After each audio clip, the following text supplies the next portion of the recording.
What's happening, APLers? Here with the week 3 preview. So we got a interesting matchups this week. We have Sade and I matched up both 2-0. So one of us will come away with a loss for the first time this season. We got the other two 2-0 teams going against 1-1 teams that are looking pretty strong. And then the 4-0-2 teams are matched up too. So we're gonna get two winners out of that. So a couple teams moving to 1-2 and a couple teams to 0-3, which will be rough and hopefully not setting off the alarms for trading everybody away. But it's a little early for that, but we'll see. So going to go through the matchups. Got 3 or 4 listener questions here that we'll work in along the way. So first matchup is me versus Sade. So take a look at the quarterback matchup here first. Rolling with Josh Allen on my side. Got an Allen versus Tua decision here. Probably comes down to the weather. So we'll take a look at the weather in the morning and see what it's supposed to do over in DC. With the hurricane going up the East Coast, that could affect 3 games there. So we'll see how that goes. I'm not feeling super great about Allen against the Commanders. He's Josh Allen, so he does good stuff, but don't feel like that's a huge potential spot there. So 350 seems about right. On the other hand, today is Herbert going against the Vikings and what looks to be a track meet. Everybody's been talking about all week that's going to be a huge game for the league. Points scored, defense will not be played.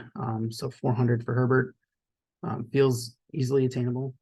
So City definitely has the upper hand there in the quarterback matchup this week. Looking at running backs, I'm rolling with Gibbs and Ken Walker. Initially wasn't thinking Gibbs would be in the starting lineup until he gets a little more involved in the game plan, but the David and Montgomery injury, I don't think he's going to be the full-time dude. There'll be a Craig Reynolds man and involved there for the Lions, but maybe Gibbs gets a few more touches. Feel like he can do stuff with a few more touches and potentially has some big plays in him. So we'll roll with Gibbs. Penciled in for 100 points. Ken Walker against the Panthers. Hopefully he can rip off a big run there too. Got him penciled in for 100 points. So moving to the Sade side of it, got Madison against the Chargers. I edited that point total up quite a bit for Madison. I just feel like it's talked about before with Herbert. It's a game that there's just going to be a lot of offense in that game and a lot of points scored. And also feel like Madison's going to be motivated this week with the Cam Akers trade and all the bullshit criticism he got on social media after the Eagles game last week. So I think he'll be able to prove that he's not worthless like everybody is thinking he is right now. I think he's going to put up a good game this week. So I'm a little scared of the breakout there. Kyren Williams against the Bengals is also a great spot. The Bengals have not done well against the run so far. They gave up 157 points in week 1, 138 points in week 2. So Kyren could be that 90 points could be very low there. McVay trusts him, wants him to be the 3-down back. So I think that's a really nice spot for Kyren. So I think running backs is fairly equal on that side. Pass catching.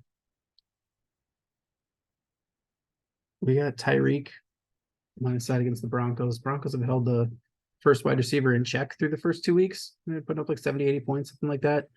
We'll see if Tyreek can get behind the D on this one at all, or if Waddle being out really hampers him and allows them to put all kinds of coverage all over him, because other than him, there's not really anybody that catches the ball there that is noteworthy. So we'll see how that one goes. CD against the Cardinals, don't have any worries there.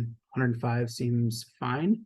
The only concern is if they pull off because they're up by 30 in the second quarter or something like that. And then going with Keenan Allen over Amon-Ra with the other wide receiver spot just to get a piece of that Vikings-Chargers game. So there's some Herbert points to Allen. I want to be able to offset those. So hopefully that'll work out. Tight end, rolling with Kincaid. Got the quarterback tight end stack here. It's mostly because Freiermuth cannot be trusted right now. So we'll see if we can get anything out of Kincaid. See if he gets moved down the field at all. He's been catching short stuff. Maybe can rip a big one and make a difference. I'm moving over to today's pass catchers. He's obviously has Waddle out this week. That moves Kirk into the starting lineup for today. And honestly, I don't know if there's a lot of drop off.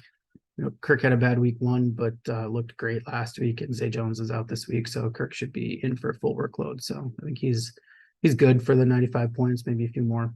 Mike Williams again in that Chargers Vikings game that I'm terrified of. I'll be hoping Herbert's finding Keenan Allen instead of Mike Williams, but both will probably do well. And then today has the man of the year so far, Puka. They're at his other wide receiver spot again against the Bengals. I just don't know if anybody can stop him right now. So 125 points seems like an easy one to pencil in. Throw in the kickers and IDPs. It has me coming out on top by 17 points. So I'm going to go with that I sneak by, but I just don't quite believe it.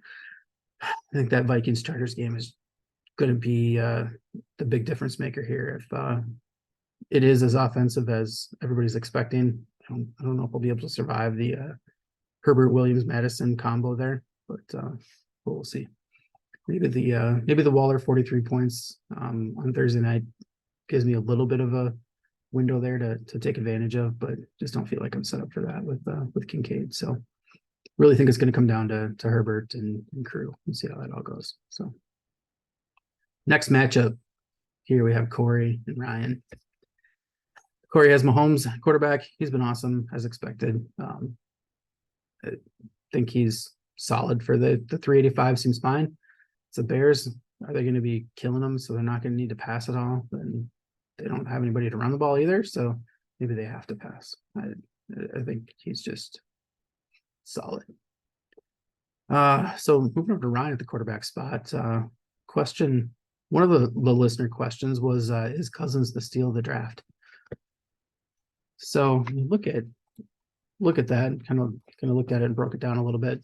Cousins was the 9th pick of the 8th round. He's the 10th quarterback taken. He's the first quarterback, number 1 scoring quarterback in our league so far through 2 weeks. It doesn't really look like there's any way that's slowing down. So I think there's a strong case for Cousins to be the steal of the draft. There's a few other guys that work into. Brian Robinson was the 9th pick of the 10th round. He's the 3rd overall running back right now. Huge game last week, which helps that out.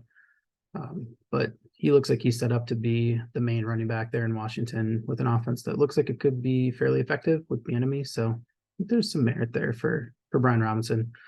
Mostert in the 20th round. He's the 5th running back right now in points scored. I think that's a good value there too. Obviously, he was traded to Ryan from today before the season started, and maybe when Jeff Wilson comes back, his role decreases a little bit. But so far, that one's looking like a really great value. 2 other guys stand out. Mike Evans was the 3rd pick in the 7th round, 4th wide receiver in scoring so far. He looks really good. Looks like his old self. Looks like Baker knows who he is and throws him the ball like a lot.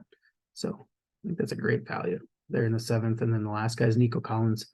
He was the 2nd pick in the 17th round. He's the 5th wide receiver in points scored so far. He's the number 1 receiver for the Texans. CJ Stroud is finding him all over the place, and looks to be a great pick by Corey. Or not by Corey, sorry, by Greg. So when I add it all up, I do think Cousins is the steal of the draft so far. I thought that Ryan took him a little early for the makeup of his team, but so far he's coming in clutch in there. So in this game, I like Cousins to have the 365 seems like a minimum. Again, that game should be a shootout. I feel like Kirk can equal Mahomes here for Ryan this week. On the running back side, Corey has Josh Jacobs going against the Steelers. Steelers are not good at stopping the run, so it feels like a good spot for Jacobs there.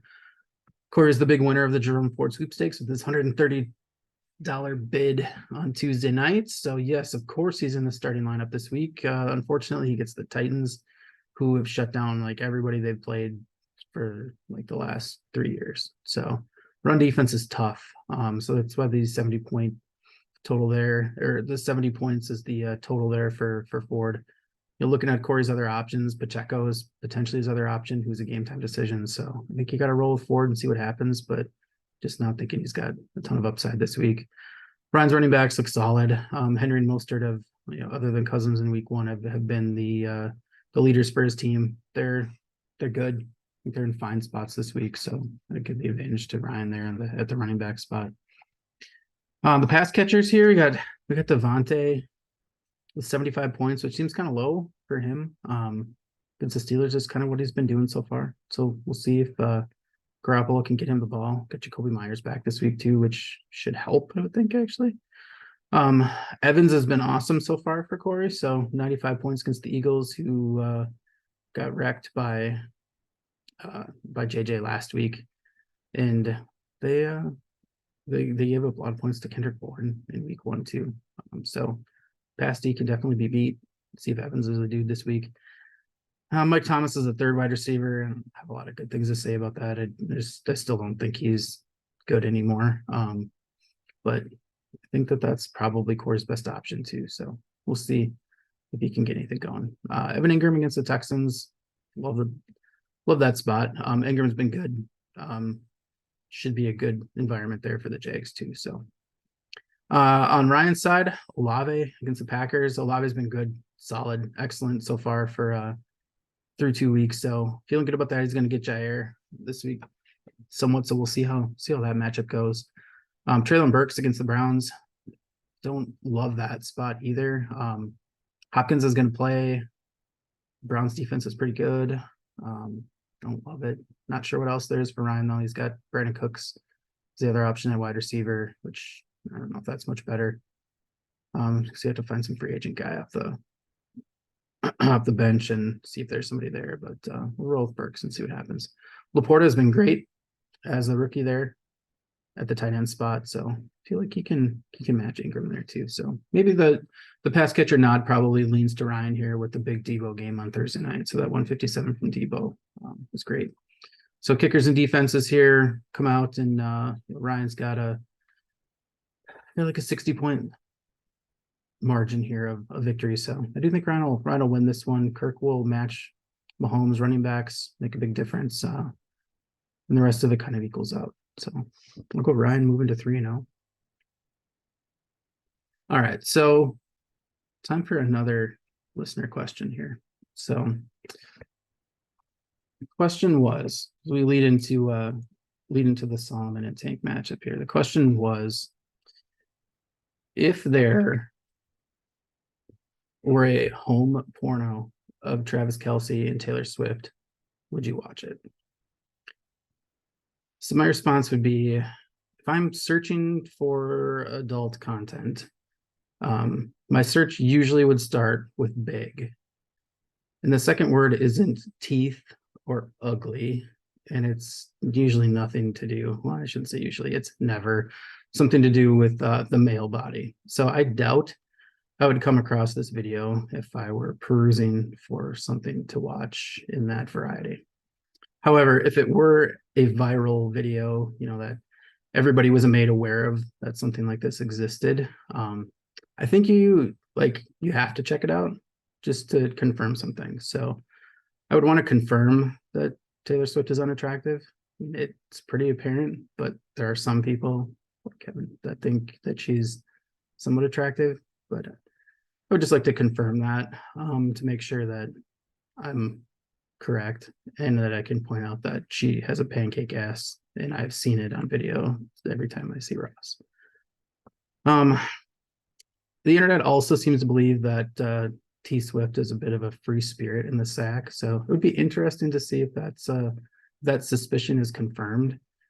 So I'd be looking to see what the energy looks like there and in that. But I think it would be a brief showing, and then we'd move on to something more than my liking. But that's my thoughts on that. So we'll move into the Solomon versus Tank matchup for the week.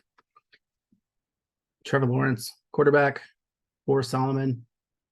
Kind of a bummer of a week last week. Faced the Texans this week. Shouldn't have any problems moving the ball there. Probably a question of how much moves through the air and how much moves through Travis Etienne in this matchup, which will be interesting to watch. Geno against the Panthers, kind of the same story. I mean, both these guys are going to throw the ball a decent amount. They're going to be able to move the ball, and it's just a question of how does the game flow go? Does somebody keep it close? Who gets the ball at the 2-minute warning? Who's going to put up more points here? Kind of feel like they're in similar spots. The running back spot. Solomon has the man in Bijan there. So he's got the Lions, 125 points. Maybe that's low. I don't know. Dude looked awesome last week. We'll see how it goes. Solomon was forced into starting Matt Breida this week, which was just awful. He scored 41 points, 20 of it was on that touchdown. That was super close. 41 probably feels like a win there against the 49ers. So not great. When Tank can throw out Ramondre and Travis Etienne. So Ramondre has the Jets, tough matchup there. So maybe his upside's capped a little bit, but Etienne gets the worst rushing D in the league. So 120, maybe a minimum. It was like a really good spot for Etienne. Pass catchers again. Solomon has the Lawrence to Ridley stack. That was not effective last week. I heard on some content I was listening to prep for this week that the Texans have no idea how they're going to handle Calvin Ridley. They're scared to death of him, and their number one pick from last year, Stingley's out again, so maybe this is a blow-up spot for Ridley. We'll see. Amari Cooper against the Titans, another spot that 85 might feel kind of low there. The Titans are a pass funnel. Amari has been the number one target for Deshaun Watson, so I feel like that's a big spot there for Amari. Garrett Wilson against Patriots, 75 on that side. 75 might feel a little bit high. Wilson got all of his points last week on, not all of them, but majority of them on the one pass from Zach Wilson. Feel like Belichick's going to figure out how to shut down Garrett Wilson, figure out how to put Tyreek in a box last week, and I have to feel like Zach Wilson is not going to be able to do a lot there. So maybe that's a weak spot. Hawkinson's in that offensively charged game there against the Chargers for 120. Might be low. On the Tank side of things, Diggs maybe in the rain against the Commanders, 100 points. Diggs has been good for that. Devonta against the Bucks. Bucks D is tough. Maybe they hold him in check, but Devonta's been really good so far. But Zay Flowers against the Colts is a smash spot there. They have been crushed by everybody this year as the number one wideout. Just see if Zay Flowers gets that spot or if that's Mark Andrews that gets the number one spot there. So feeling good about Zay Flowers, and then Kelsey against the Bears, we talked about with Mahomes. It's a great spot. Strong point total from Kelsey there. So throwing the kickers in the defense, you had everything up. It's about a 50-point margin for Tank coming out on top.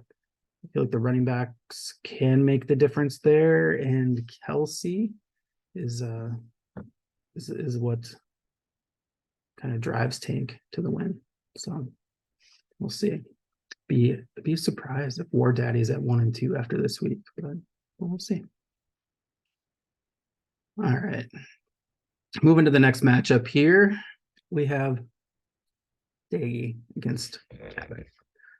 Another listener question was, which team's record after 2 weeks is a mirage?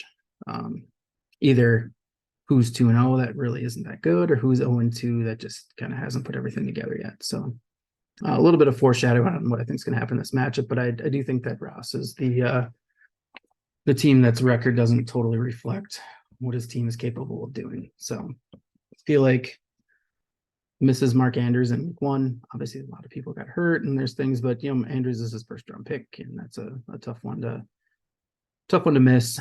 If Andrews is there, maybe he comes out with the win. Last week, David Montgomery gets hurt. Maybe without that happening, he comes up with the win and he's 2-0. Just feel like with Lamar and Pollard and AJ Brown and DK and Mark Andrews, that he has a bunch of monsters there that can put up huge points every week. That I don't think the 0-2 is here to stay. As much as it pains me to say that, I would prefer Frost win 0-14, but I don't think it'll stay that way. So to the matchup, we have quarterbacks here. We have Stafford against the Bengals. Stafford has been solid so far. We'll see if that continues. And you have Lamar against the Colts. Colts are not good at defense. I just feel like there's a little bit of an edge to Lamar here over Stafford. The running back spot, Daggy really would like to get Aaron Jones back. Not sure if that's happening this week or not. James Conner against the Cowboys feels like a death sentence there. That's 85 is like, it'll be running victory laps if he gets 85 points against that defense. Mixing against the Rams, decent spot there.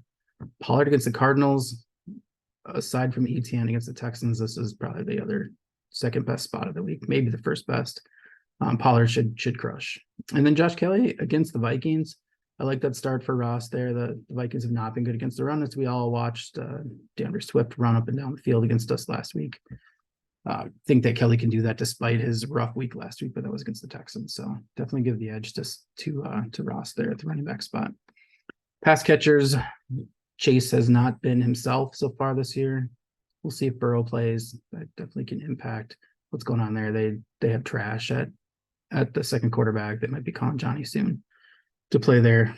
Dig is rolling with Lockett against the Panthers. That's the upside play there. He also has Godwin as his other choice there. Just there's a little more long TD upside for Lockett.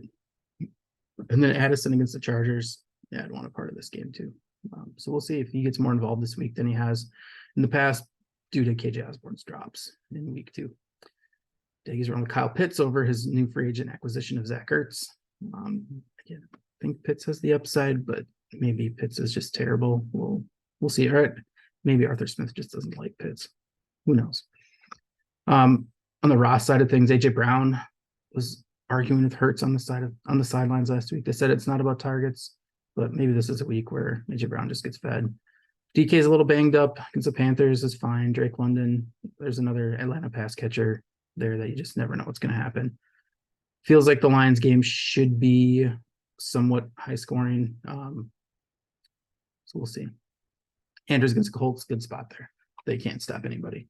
So kickers and defense is thrown in. You got Ross with a 105-point cushion there. I think the running backs lead the way for Ross, and then the Ravens are going to do some stuff against the Colts. And I don't know if Daggy has the guns to compete with that with Chase with no Burrow, and the Bengals just not being able to do it without their quarterback. All right, so last matchup of the week here is Jake against Greg. Some of the parts of this one have been played out already. So we'll see how the rest of it goes. Got Hurts against Dak here. Definitely have to favor Hurts. Not sure it's by that much, though. Hurts gets the Bucs defense this week, which is good. Dak gets a defense, which is not good. So it's kind of a matter of how much do they pass. We'll see. Give Hurts a little bit of an edge on that one. Running back here, Greg has some choices right now. He has Brian Robinson against the Bills, who's been great, as mentioned before. And then his new free agent acquisition, Gus Edwards, is in the lineup against the Colts. Probably a good play there, too. Just not sure how much they're going to split up the carries there. Miles Sanders looks like a good start as well. So let's see if there's any second guessing there from Greg. Jake gets a $144 from Christian McCaffrey on Thursday night. Great showing from him. And then he has Javonte in for the second running back. So this is what happens when Nick Chubb gets hurt. So Jake has Javonte, Samaje, and Chuba to pick from, and then Kareem Hunt, which probably not an option this week. And we'll see how that whole timeshare plays out. But Javonte is probably the best choice here. Dolphins D isn't great, so it's a good spot for him. Just see how many carries he gets. Give the edge to Jake at the running back spot there. Wide receivers, Greg gets JJ, gets the Chargers. Love it. Great spot. Nico Collins gets the Jags. See if he keeps it up. Seems like a good spot. And then Greg's running with Josh Reynolds still. Against the Falcons. He's the deep ball threat there for the Lions. So why not? Goddard, 105-point projection. That's gonna increase his point total like a lot. I think he has like 50 points so far this year. So we'll see if Goddard can get on track this week. Jake got the big game from Kittle this week after dealing with the low point totals from week 1 and 2. So maybe that'll help him get over the hump and get on the winning side this week. Higgins against the Rams, DJ Moore against the Chiefs, Pickens against the Raiders' son, apparently against the Raiders. I think they're all okay. We'll see. The DJ Moore pick that Jake said he wasn't excited about, just maybe a thing that bugs him all year. Kind of like Pittman over DJ Moore there. Just think that the Colts are going to have to pass a lot to try to keep up with the Ravens in that game. So for the kickers and defensive players on top here, Jake out. It's about a 40-point win here over Greg. I think the Eagles and JJ are definitely where I think Greg can make up some points that Jake won't be able to match. So those will be the games that I want to watch, but I just do think the Bucs are going to keep the the upside for Hurts and Goddard in check. All right, so before we move to the summary of the week, the last listener question was, would you rather walk in on your parents having sex or have them catch you having sex? So I think it's you'd rather catch them, and it's not really even close. So I mean, if you walk in on them, you're in full control of the situation. You can see what's happening and go, "Ooh, I need to get out of here," and close the door, run away, whatever you want to do to remove yourself from the situation. You can do it all yourself, and you can do your own best work to remove that from your memory, erase it from your vision, and try to just move on with your life. If it's the other way around, you're not in control what's going to happen. Do they leave right away, or do they linger? Do they start asking questions? Do they lose their mind and you don't have any clothes on? There's just like a variety of things that could go wrong here. I've also seen some videos where the parents, they're usually step parents, but parents get involved when they see what's going on, and I'm not interested in that at all. So I think it's easily that you'd rather catch your parents than have them catch you. Not really close. So we'll wrap it up here with the summary of the week. So it was me over today, 17-point margin. I think that one's super close. Ryan over Corey by 62. Tank over Solomon by 48 points. Ross with a comfortable win over Daggy by a little over 100. And then Jake with a 41-point margin over Greg. Lock of the week here. Seems like it'd be Ross over Daggy, but I know they're going to the Vikings game together, and there could be some trash talk there. I don't think that impacts things on the field, but whatever. It's fun. I'll go with Ryan over Corey for the lock of the week. I went 4-1 on my picks last week. We'll see how it goes this week. All right. Later, guys.